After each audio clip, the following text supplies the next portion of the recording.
Skipping ain't easy, but it's necessary. I be getting weary, cause shit be getting scary. But sit back, relax, and don't you dare worry, cause I be hitting wrongs with a righteous fury. Yes, sir, see, I am the only one. My name is Josh Dunn, gonna have some fun telling the truths y'all can't handle. I might raise a scandal as I dismantle the fake, make them quake and make them shake. I make you bend, but never will I make you break. Just chill, yo, and don't be frightened. Open that closed mind, it's time to get enlightened.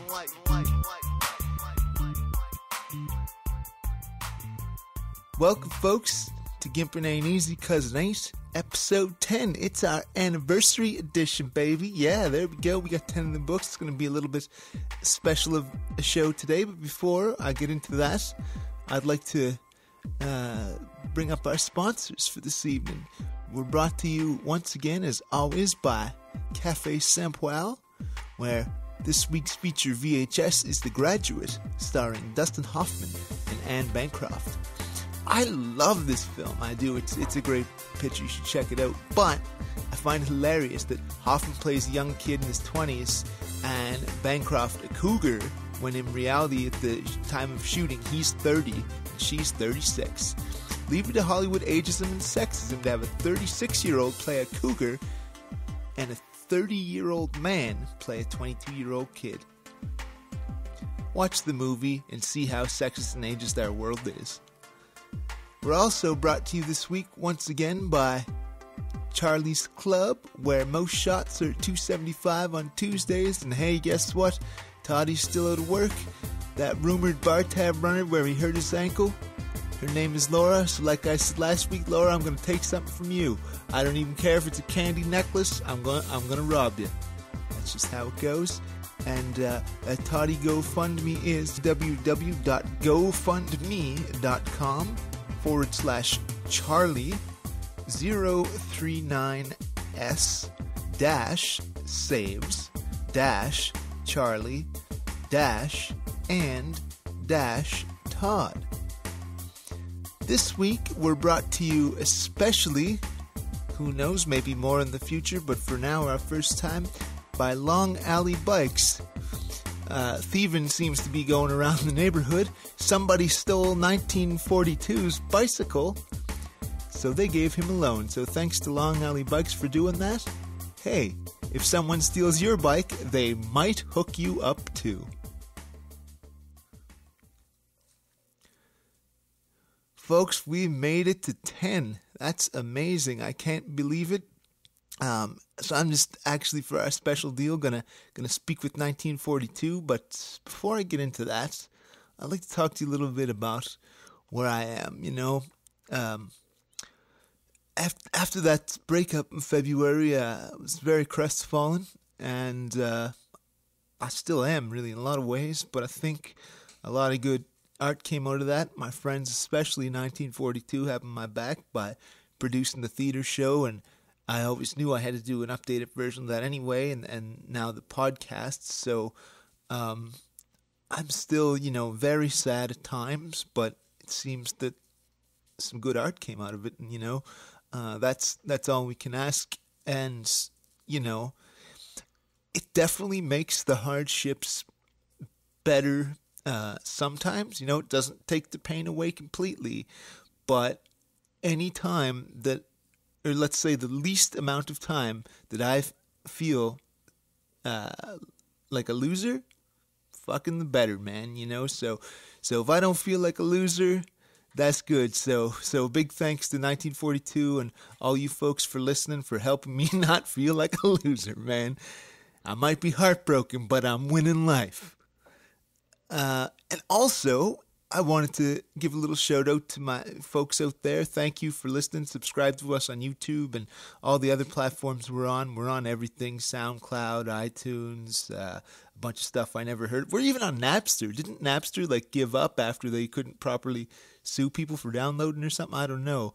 But I also wanted to ask if there's anything you want to see on here, a particular guest that you think would make a real hot interview, or a particular topic you would like to hear me talk about, or something you're curious about my life, my daily life, my general thoughts on things.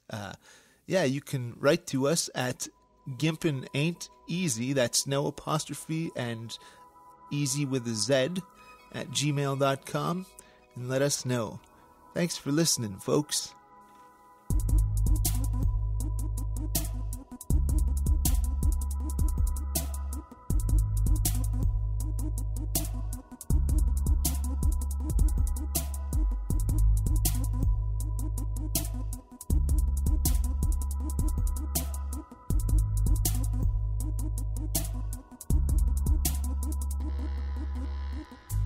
Ladies and gentlemen, boys and girls, children of all ages, he's just sparked a jazz cigarette. He's the only guest that's been here for the second time. Without him, the show wouldn't happen. He weighs in at a staggering 167 pounds. He's 6 feet tall, of twisted steel and sex appeal. Ladies and gentlemen, Mr. 1942. Hello, everybody. Hello, Josh. It's a pleasure to be here again. I believe I'm also your only second guest. That's right, the only repeat guest. That's right, repeat guest, exactly. Yeah. What are we talking about today, buddy? Well, fuck, man, we made it to 10, motherfucker, So, we get to talk about that. I think this is just a little celebration, little party episode. I'm gonna, we're gonna have some topics. I'm gonna interview you somewhat like I do other people, but I'll take some more liberties. Excellent. Yeah, I was thinking earlier how fast, 10 weeks. That's how many months is that? It's 2.5 months, isn't it? Yeah, it's actually been 11 because after the first one, it was 2 weeks till we did Ronick. So there was one break week at the very start that we didn't do it. Man, time flies. Unbelievable. Yeah. I just was thinking, man, it just seems like yesterday we started doing this, and now we're at 10 episodes. It's just nuts. I know, it's crazy. It's if you think about if we had a child now, I guess it would be 10 weeks old. My God. And what an ugly baby that would be if we reproduced, man. Jesus Christ. I don't know about that. Probably have quite the slong on it. What? Schnoz, not slong. Well, if it was my kid, it'd have quite the schlong. But I thought you said schlog, and I have no idea what a schlog is. I don't know. I meant schnoz. If you did say schlog, this weed is better than even I thought. This episode is brought to you by Blueberry Sativa. Ooh, yeah, thanks. Is that right? Yep, Blueberry Haze Sativa. There we go. Kids, make sure your brain cells have been fully developed before you do that stuff, though, because we don't want you to ruin your life like we did. Just make sure you get your life together. If you ever do start, you can't tell people to not smoke pot because people are just going to do it anyway. So. Right, but I don't think we should actively be encouraging people to smoke pot. No, I do not. For me, it's entirely recreational. There's nothing medicinal about it, which is probably why at some point I should really give it up for a long time, and I still plan on doing that. But for some people, it's a medical thing, and I think that's totally reasonable. Right, and I would say probably in my case, it would be a little bit medical, but yeah, it's mostly recreational. It puts colors the world a little better for me. Yeah, well, I know some people that they're very hyper, or they're very high energy, and so they really do need that indica to bring them down, to just sort of normalize them a little bit, right? I wonder, is any of that though coming from indica withdrawal? They're all hyped up because they haven't got their fix yet. No, I think most of these people have just been the way they are for their whole lives. You and I, being the Virgos that we are, tend to have a pretty grounded, chill disposition. But I know some people that I think without a really heavy indica pot regimen for themselves, that they would be they'd be a lot more scattered and just, I don't know. Right. Yeah. So just it gives them a focus and all that kind of thing, and a chill. And that's actually I say you are a chill and grounded vibe pretty much almost all the time. Me, I tend to wax and wane with that. Like right now, I'm really chill and grounded because my sleep has been going pretty good, but I can be pretty high energy and rabbit and feral at times. But even when I'm in those states, I'd say I wear it better than most folks that you might see acting that way, because I've often seen people and going like, oh, that's what my brain is doing right now, and they're like acting it out, but I'm holding it in more, Right, yeah. You just have more self-control, self-awareness. You're not just putting it all out there. That's a very Virgo thing to do. I mean, right, or like, or I could give a more generous reading of that and say that maybe I just don't have it as bad as some of those folks or something like that, Sure, yeah. You and I are definitely fortunate to have pretty good, for the most part, like stable dispositions. Right. More or less, obviously.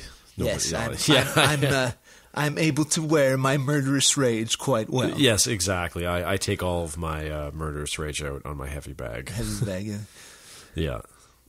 That's not a euphemism for someone he knows, folks. He actually does have it's not some poor guy named Billy that he smacks around, No, that heavy bag has been a lot of people, but I don't think it's ever been a Billy, actually. Never a Billy. He's always liked Billies, apparently. Wow, these fascinating things you learn. I'm going to try to make this a little serious now before we get off too ridiculous. So let's tell other folks here, and I think I have some idea of this. You probably had a good childhood, right, would you say? Yeah, I think I probably had the perfect childhood in terms of just, middle-class family. I went to a pretty good school, and I got along with everybody. I was never bullied because I could stick up for myself. I was always a very athletic kid, and I just wouldn't put up with people's stuff, so I was never picked on, really. I was always a really good athlete, so that always sort of got me in with people, and my parents were together my whole life and actually completely in love, which is very rare. It's very rare with people our age. Yeah, in this day and age, for sure. Yeah. I mean, there's definitely people out there, but majority of people, I'd say, deal with parents that are either separated or had a very tumultuous relationship. So I was extremely lucky. My parents got along really, really well, and I think it really affected me as I got older. Yeah, in that good way. In a positive way, yeah. Yeah, totally. Yeah, no, my parents divorced when I was like 2. I have no memory of them being together at all. But just the nature of the way that relationship was, and in particular the way my father is, as I'm crawling down to follow the mic here, I think that even though it was the broken home, I think that was for the best. I think my childhood would have been a lot more unhappy had they stayed together. Just the anger and the rages were so volatile that I don't think a child should be around that. Yeah, it's tricky, man.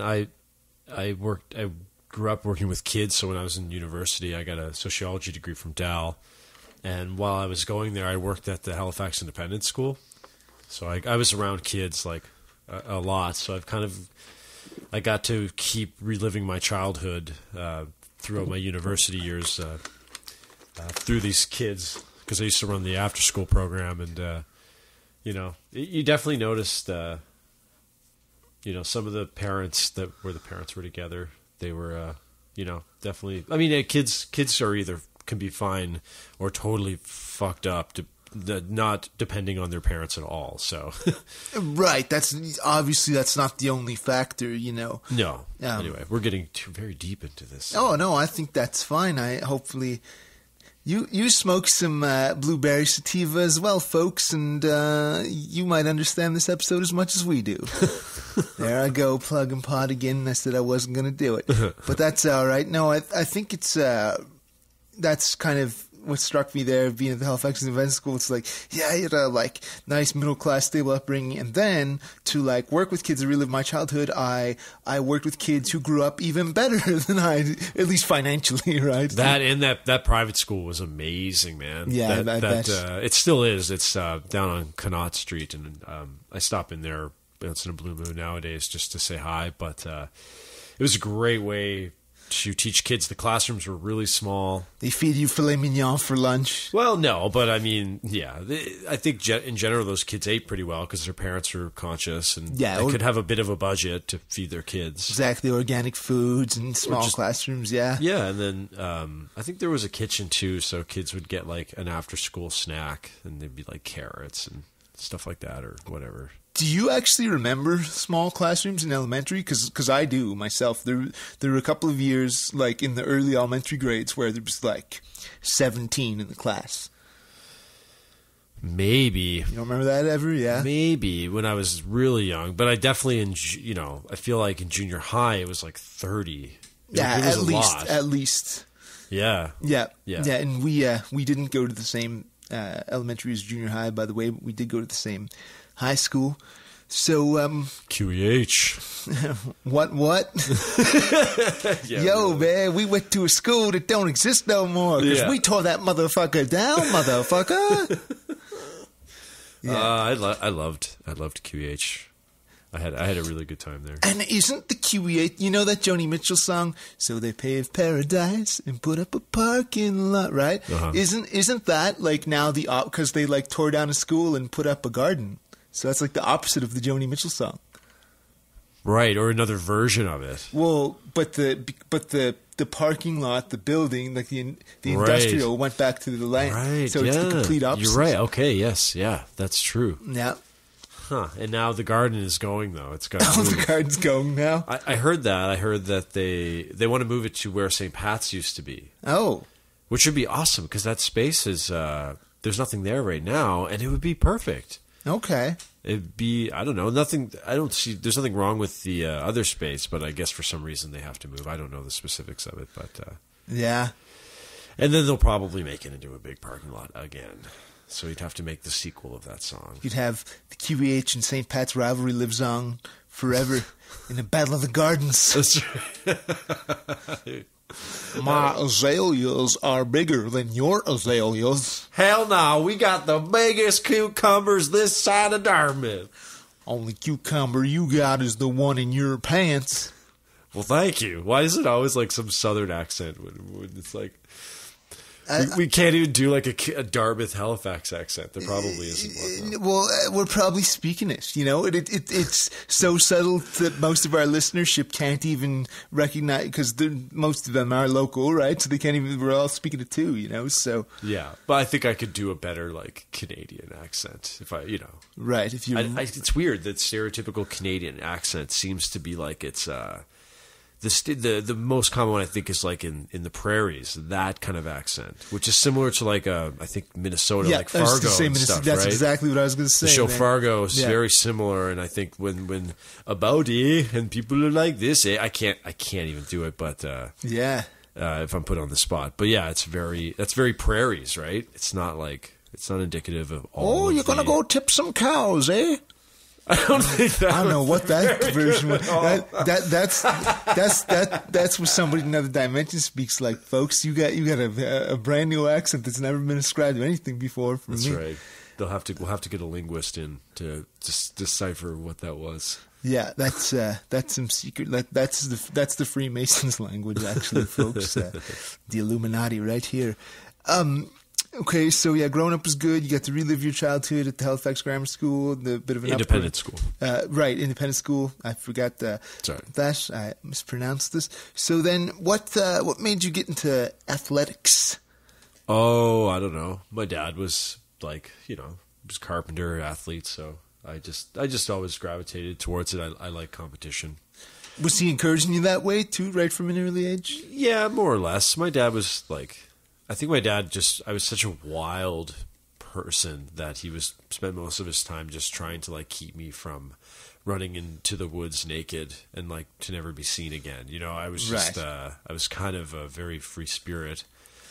So I think, and he's a very traditional engineer, carpenter guy, so to have, it was his first kid, to have me was probably a little jarring for him. Quite confusing. Well, holy shit, son. If my boy plays some sports, he'll have to wear pants.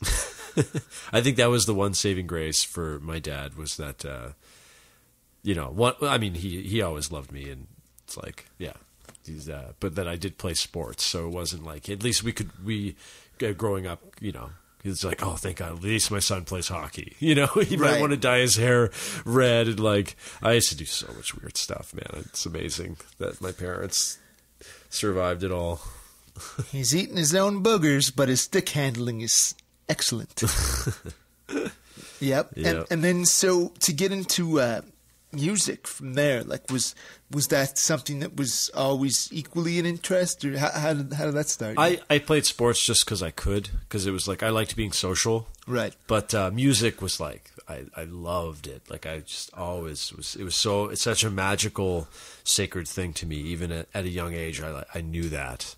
I just always, like, one of my favorite things ever was, like, I felt like Indiana Jones going to the flea markets and looking for Weird Al cassette tapes, Did you brandish a lasso and a whip in there to... No, I just mean, like, just this is, like, searching for, like, cool stuff. And I just, those tapes meant so much to me. I remember getting cassette tapes in Columbia House, and just when I got them, it was like, it was better than Christmas. It was like... Yeah. It was this sacred thing, and I'd take the tapes into my sacred space, and I'd I'd sit and listen to them and have my experience with them, and it was always very, it's just always something I knew I wanted to be a part of. And those were all Alanis Morissette tapes, am I right? I don't think I had, I respect and really enjoy Alanis Morissette a lot, but I don't know if I necessarily had her albums. I have a feeling you don't really enjoy her that much. I like Alanis Morissette. Really? She's just overplayed. That's all. Right. It's just like, I'm going to hear Ironic again. Yeah, it's not ironic anymore. Yeah, I mean, I just did that cover. We did the whole album of Jagged Little Pill. It was the 20th anniversary, I think. Oh, really?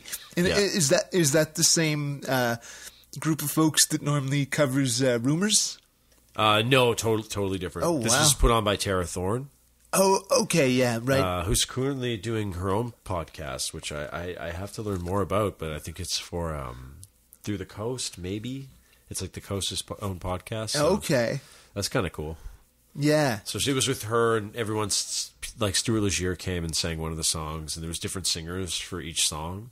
Okay. But I had to learn that whole album. Yeah, because you were the drummer on every one? Yeah, and it was great. It was really cool to really, like, dive into that. There's some songs on it that I'd never really listened to that I really dug. Right, because, like, not everyone got the radio play. No. A lot of them did, though. Oh, my God, she has, like, 8 singles on that or something. Wow. Like, 13, so I don't know, something insane like that. Good for you, Alanis. You made some money. Yep. She did. She done good. So, yeah, there's funny you mentioned Columbia House. I remember Tonto, that's what I call my mother, for those folks who might not know. She used to get the Columbia House CDs, and I think they even had a thing where, like 10 would come in at once, and then, like, you could, like, not pay your Columbia House bill, but then they'd be, like, harassing you, and then, like, maybe you didn't want any more, but they'd still be sending you shit and try to, like, weasel you into paying them and stuff. Right. I don't know. My parents would just always buy me the tapes. Yeah. They would always hook me up. There was nothing to worry about. Yeah. I assume they just would pay it. I don't remember any of that stuff. Yeah. Columbia House is going to come after the podcast, folks. Are they still around? I don't think so, man. I can't imagine. Yeah, they went the way of the 90s. Maybe, or they turned into Amazon. Who knows? Yeah, that's right. Yeah, maybe they're Google. Yeah, I'm sure if they were around still, they were owned by Amazon or Google. Yeah, and actually, can you pass me the most serious question of the interview to ask you now? That Tennessee Honey is over by the leather chair there. Oh yeah, sure. Yeah, we're getting so. While he's doing that, folks, I'd like to tell you that I'd like you to tell me what you think. Your favorite episode was from this 10-episode run. Something tells me it's not going to be this one, but that's all right. We're just relaxing here, having fun, celebrating. As my late grandfather would say, yaki da and crapo to you. Back. I am back. He is back. Were you a big Schwarzenegger fan as a kid? Oh, my God, yeah. Were you really? Oh, jeez. I remember renting Commando, and I forget where we watched it, or somehow we got a hold of Commando. And going Commando. No, I was like with my buddy Taylor growing up, but I just remember watching it, and there's like Taylor Hanson? there's like breasts in that movie for like a half a second. Oh, yeah. And I mean, when I was like a kid, I mean, not only was it the most like insane action thing you've ever seen, even by today's standards, it's totally ridiculous. Yeah. Like it's just in terms of like the action is just so over the top and incredible, and then there's just that half a second where there's boobs, you know, and it's like I'll when I was a kid, man, that movie just had everything. Yeah, so what we can take from this, folks, is that his first sexual experience lasted half a second. I'd call you the Minuteman, but that'd be too long. Oh man, Arnold Schwarzenegger's kind of he's kind of great. Like I love all of his movies. Yeah, I think for the most part, kid, I always kind of thought he was a bit of a wanker, but I mean, oh really? I don't know. I didn't hate him, you know what I mean? But he wasn't my go-to. Like, man. I was probably more a Stallone guy. Oh yeah, the Rocky stuff, right? Right, in particular, a little more like down to earth, kind of realistic. Yeah, man. Like instead of over the top, you know, just like total. You know, undefeatable. Yeah, like, you know, a tough luck guy versus a superhero, right? And I'm going to gravitate the tough luck guy. Right. Yo, Adrian, I did it. Yeah. That's probably a bad impression, too. That was on at the bar last night at Charlie's. I think the second one, because he wins in the second one. Oh, right? the film. That's how bad my eyes are. Spoiler alert. Oh, yeah, because he loses to Apollo in the first one, doesn't he? The first, yeah. Right. But then the second one, from what I saw at Charlie's, and from what I remember, yeah, he like... They're both trying to get up, but then Apollo falls, and just Rocky just gets up and wins. I think that's the second one.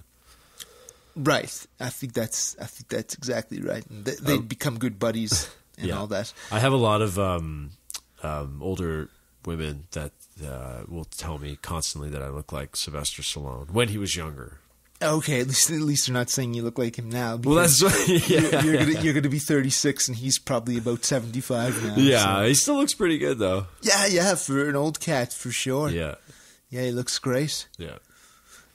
So, I guess you did a lot of athletics. You played some. Was it always drums, or did I started with the tuba? Oh yeah. Oh man, yeah, it's so funny. Were you in a marching band? No, I was in regular band, like in junior high, right. and I was so bad. Or maybe it was elementary school. I was in band and I played tuba, and I had the tuba in elementary. That's what it was. And then I remember someone playing the drums, this guy Duncan, and I was like, that looks cool. Yeah. That's a bigger, louder instrument than the tuba. Yeah. You know, I just wanted the biggest, loudest thing. And I thought it was the tuba. I sucked at the tuba so bad. And I would go play these concerts and I couldn't play anything and I was the loudest thing there. Oh man, it was funny, man. I couldn't read music very well and I still can't. I've never really taken the time to really learn how to sight read properly. Yeah, I have no idea how to do that at all. It's tricky, man. Yeah. And then, and then it was drums after that, and then always drums? Or? Yeah, I play guitar and a bit of piano. And, a little bit. But yeah, mostly drums. No singing, eh? I can't. I can like sing like a joke. Like I can sing like the guy from AC/DC. You want to hear it real quick? Give it to them. I wrote a song actually. It's called Night Train, and I'll sing you the first line. Okay, right. I gotta stand back from the mic here. Oh, it's getting loud. Da-na-na-na-na-na. Walking on a night train. Da-na-na-na-na-na. Gotta pay my bills. Well, that's it. You never know. You might see that on Q104 someday, folks. That goes out to Kyle McKenna. He loves that song. Yeah, this one's dedicated to Kyle, our buddy driving the bus. Yep. Yeah, and then but you also do some technical stuff as well. Like you're about to do tech for the Fringe. How did that interest start? I did tech twice before, I think. 2 different times for the Fringe years ago, and so I don't know. It's I mean, one, I'm physically strong, so like carrying all the gear and physically moving stuff makes me very helpful in that situation. But then also like I'm not I'm not the smartest guy in the world, but I can run a console and like figure out cues for people and stuff, right? The Fringe is pretty it's pretty bare bones in terms of theater. Hey, I'm a bit of a meathead, but I can carry the gear, so they asked me to come in just for my back. Yeah, I mean that's definitely part of it, but I like the teching part. It's fun. Yeah, and I mean, you know, without you doing it, this wouldn't be happening. So, well, teching this is a whole other endeavor. So most people don't know I make all the music for it. Sometimes I'll make like actual songs for each episode, like a themed thing sometimes. And I'll make a promise, folks, that screaming song that he just did, that's never going to air on here again. So you won't have to worry about that one anymore. You don't like Night Train? It's just too loud. It's like... It's supposed to be loud. It was a non-consensual experience, but I didn't realize it was going to get that loud. Okay, that's right. Sorry, I forgot. Here, I'll croon it. Yeah, do, working on a night train. Well, that just sounds like Night Moves. Well, there you go. That's more radio friendly. Everybody had, you know, my poor grandmother hasn't heard Well in years. Probably, you know, will never hear again after hearing that spot. Not that she's on the internet anyway, but she heard it from her apartment. That squeal. Yeah, all the way in the South End. Yeah, that night train squeal. That night train squeal. So, and you're also very much into fitness. Did that start from a young age too? Well, I just always had I just have the genetics for it. Yeah, and then you abused yourself really bad and got really out of shape. I did. How long did that last, that out of shape period? I'd say it's, you know, I was 27 when I joined Classified, 2009, and so I think I was like, you know, I was still partying and stuff. I was with Caravan and a couple of, you know, other bands, and I'd definitely been like having my fair share. But then once that started happening, and then Inner Ninja came out and we were touring on the regular, playing all the time, I got very into just partying. And then I didn't want to do my heavy bag work. I didn't want to play Frisbee because I didn't want to hurt my hands, right? Right. Like my hands meant a lot, so I just sort of stopped doing all that stuff. And I was busy, you know, I'd be gone for months on end, and then it takes a long time to decompress after touring for that long. It really does take some time. But, yeah. Yep, so, and is it true that you got approached to be a hand model during the off-drumming days? A hand model? What? I just made that up, but... I don't think... See, it's funny. I've done so many bizarre things that I actually had to think back. Yeah, yeah, right. Maybe actually I was trying to pull one over on you there. I had to think about it. I'm like, I've done a lot of weird stuff, man. So much weird stuff. Let me try another one. Weren't you once Smokey the Bear? Did you prevent a forest fire? Nope, never caused any though. There you go. But I guess he's Switzerland on forest fires, folks. Oh man! So what do you think about doing this show? How do you feel about it in general? It's great. It's I don't know, man. I've renovated my whole basement, my studio. So I go home with the gear and I hang out down there, and it's nice, and I have all my lamps, and I edit it, make the music. It's, you know, yeah, it's fun, and the guests are really fun, and I find that since we started doing this, the people that have been on the show, there's like a certain bond or something. Like Maggie, I kind of felt like that, and right. Even April too.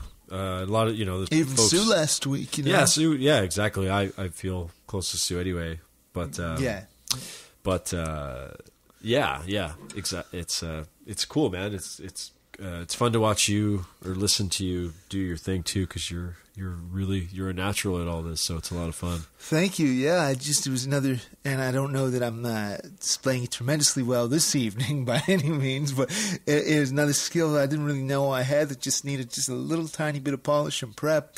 And it's like, oh shit, I'm ready to go, because I thought about asking folks the kind of things that I would like to hear, and obviously our regular listeners will realize I do have some themes and standards that I go to, but almost every time, even if the question is exactly the same, the answers are going to be entirely different. So it's not going to be redundant by asking similar questions. No, man. No, it's always interesting, especially you have such interesting people on here that it's they usually have interesting childhoods and Yeah, and their struggles. Speaking of which, what's been some of your biggest struggles? Right when I got my job with Classified, like literally like a few days before I was leaving to do my first tour, I got hit with a prostate infection from hell. Yeah. Like it felt like overnight someone took a spiked golf ball and put it on fire and like stuck it in my bladder. And so I went and did this first tour with him, and and when he came over to audition me to my house, I had been out for an hour and all my gear got stolen. Oh, wow. Like $5-6 worth of my stuff was just gone because I had left my back patio door open. So that was gone, and I had to audition and get the job with Classified. So I finally get it, and I'm going out on this tour, and this prostate infection hits me. I can't drink. I can't smoke. I can't have coffee. I can't do anything. It's like I'm just in constant agony, and I did the whole 8 shows. It was like 10 days, just like in such pain. But I did it, and that prostate infection lasted for like 2 years, Jesus. 3 years. 2 or 3 years? Yeah. Did you actually go to the doctor? Oh, yeah, I went to doctors. I did everything. I did all the naturopaths, all the Chinese medicine, like everything. And the only thing that got rid of it was time. It just took time. Yeah, that's so... I mean, and I've not had any infections that I know of. Those spending time. I mean, I've mentioned on air here several times my own peeing issues and my own certain times where it feels like spiked on fire golf balls up my business, or at least, or just a really intense forest fire. Let's say Smokey didn't prevent the fire in me, that kind of deal, right? So it is burning. And the motherfucking medical system can't do nothing for me. You know what I mean? And it's not like the symptoms in my case, aren't always excruciating, but they can become excruciating if I'm not careful. So I have to sort of live life on a really short leash. But I just can't believe that 2 years and you were doing all the shit that you were supposed to be doing, right? As far as what you knew and what medical science and what natural medicine led you to believe. And like that's insane. Yeah, I think the thing was that with the prostate is that not a lot of blood gets in there. Right. Like it doesn't have a lot of blood. So this is what from what I understand. So it's hard for the body to process the infection, right? It's hard. The new blood doesn't get down there. Yeah, it doesn't filter out very, very well. So it takes a long time. And since then, I've definitely I have bladder issues because it's sensitive down there, right? Because I probably have some scarring, whatever made it happen. It was really, really bad. Huh. So anyway, but I mean, other than that, it's like I am just I've been exercising a lot lately, and my body, I'm in the best shape of my life. I think right now, better than I ever was when I was younger. Yeah, for you, 36 is going to be the new 16, I guess. Yeah.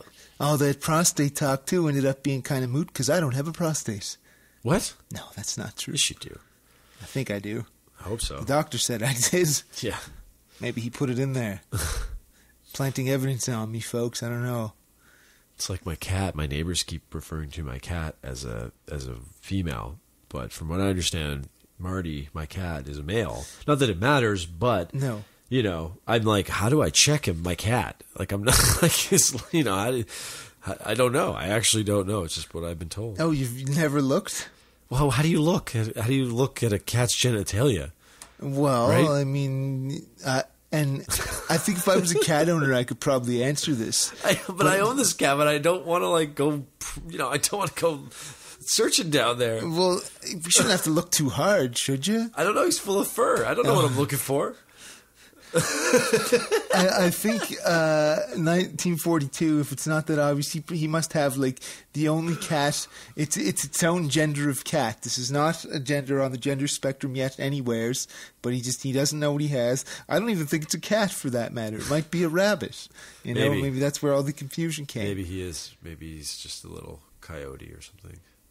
But, yeah. What do you think we can do to make this show a little better?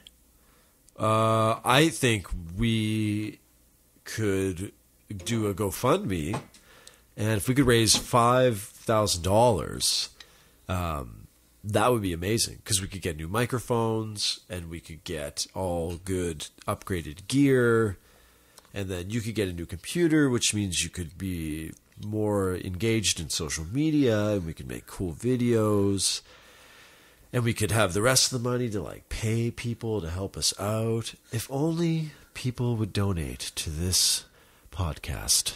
Coming soon, folks, we are going to have a GoFundMe, and that is actually one of my goals with this is to get paid. I'm elated that I got that film grant. I don't have the money yet, but it's going to be coming in. It's been approved and all of that. And like I was talking about last week, just being able to pay all the participants is a wonderful feeling, right? And yeah, I think just with time, variety of guests, I think we have been pretty, I guess, riotous so far in our guest selection. At least I'd like to think so.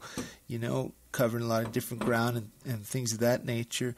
But yeah, I would really appreciate it if folks wanted to donate into a GoFundMe. And hey, no amount is too small, and anything is helpful, right? But I think that $5,000 as a goal to sort of take care of everything we need. Oh, and for those who are wondering, talking about getting me a new computer, it somehow still runs. The hard drive crashed once way back in the end of 2011. I'm doing all my computering, and I don't have a cell phone, so everything off a desktop 2008 in February of that year iMac. So it is now about 10 and a half years old, and it's somehow still running. Barely. Yeah, right. And well, it goes slow. That's like if Facebook is going with something else, because I don't think that Facebook is supposed to be running off a 2009 operating system these days, So, but then I'll reboot it and it will go to normal speed. But another hour again, you have to reboot it again and all that. So what we're saying, folks, is Josh could really use a new computer. And it would help out with this podcast. Yeah, and I didn't really want to say, but my backup is an Apple IIc from 1988, and somehow I've got the internet connected to that, but I don't think it's quite registering, the Carmen Sandiego game. It won't let me play that worldwide on my Xbox for some reason. Oh, I remember that, man. Oh my gosh, wasn't that fun? Oh, all those old games, man. Yeah, so good. Did you ever become an ace detective? I don't remember. I remember the game, but I don't the final case is Carmen, and then you get her, and it retires you. Right, that was such a cool show, man. Yeah, it taught you geography. Yep, and history too, because they did a time one. Okay, yeah. See, man, that was so cool. What's the world coming today? What kind of educal? Yeah, sounds like I need to go back to school, doesn't it, folks? Educal. What kind of educal programs did you have? What kind of educational programs do they have for children these days? I don't know. Yep. So I think GoFundMe would help. And what would you say your biggest accomplishments in life have been so far? Well, I got a university degree. That's a nice accomplishment. I managed to live out a dream of being a professional drummer and touring and playing with people and, living that life for a long time. I'm really proud that, and happy that I got to spend so much time with my parents, with my mom while she was still alive, and I'm really proud and happy of that relationship, and and where it's gotten me now, because her passing has given me so much strength and just in remembering her all the time. So I think she would be very proud of me. I'm proud of myself for that, if that makes any sense. Oh, totally. And not that it, all boils down to that one issue, but I know that before your mom died, you had just started quitting drinking, right? 3 months before my mom passed away, I quit drinking. She never knew I smoked cigarettes, so I hid smoking cigarettes forever. And then when she passed away, I didn't have to hide it anymore, so I just chain smoked for like a long time. And then I was like smoking 30 cigarettes a day. And then I said, that's enough of that. Enough of that, yeah. So almost 10 months off of cigarettes. There you go. That's a pretty big deal. Coming up in a year on that. Yep. I'd smoke a cigar with you to celebrate, but that's probably not the right thing to do. They make me sick. Yeah. I've actually never smoked a full cigarette in my life, but I have smoked a full cigar. Yeah, for sure. Well, yeah. Celebratory occasions. Cigars aren't too bad. They're just super stinky and There's a part of me that just, always wanted to feel like a big fat cat, like I'm a big deal if I have a cigar. And not that that's the case at all, but just, that whole perception thing. It does. It feels nice to hold the cigar and play with the smoke. And run it through your fingers. Yeah, for sure. Kiss it, tell it all your secrets. Oh, man. You've never done that. Just me. I mean, I heard that somewhere. Yeah, man. Well, anyway, it's I'm super stoked for everyone listening out there to donate to the GoFundMe. It's coming. Geez, when Shelley brings that back again. Yeah. Hey, why not? I just feel like we're wrapping up here at some point. No, I can tell you're. We're I know there. you too well. We're getting there. Not quite though. Not quite. I guess I wanted to ask you the serious question, though, because you said on the very first episode, the Meaning of Life was the Monty Python film. If that is even actually, is that the title of the one? Yeah, The Meaning of Life. And I was like, not even very, but I didn't even look it up to see that it actually was a title. I'm pretty sure it is. It probably is. Let's hope so.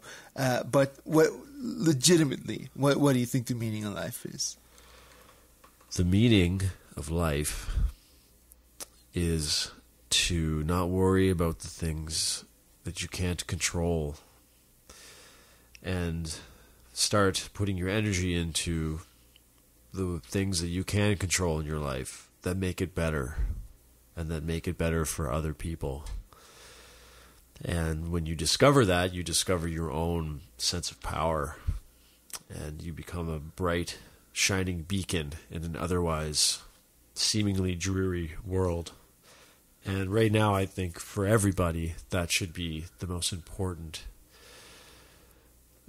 thing or meaning of their lives. Well, folks, he said that we need to identify the difference between what we can and what we can't control. And forgive me if this is showing a bit of megalomania here. I don't know how much I can control, but I know if I can control when the sun rises and sets, which I can, as long as I keep that in order, I don't have to worry about anything else. I'll just let everything else fall into place. And I did want to ask you, actually, because I forgot earlier, why don't you tell the folks a little bit about your spirituality, your spiritual interests? How did that get started up? Oh, man, that's almost a whole other podcast in itself. Is this? There's a lot of stories in there for sure. All right. Well, let's give them a little teaser. Do you believe in God? Man, we're getting so deep here. Probably. I don't not believe in some sort of driving force of the universe. Right. So I would classify that as agnostic, leaning toward yes. Yeah, sure. Right. Yeah. If you have to define it. Yeah, like just to sort of, search for definition. So, well, folks, Mark thinks he believes in God. I definitely do, at least in an overall, goodness that's behind all his creation. I can maybe expand this a bit at some point, but for now I'll say the closest I could relate it to would be like the Platonic good, maybe. At the top of Plato's old chart there, I guess. I don't know how to put it to terms, but I think on that we'll say thanks for being with us for 10 times, and my apologies for the fact of this slightly disorganized celebratory episode that maybe wasn't as focused as it should have been.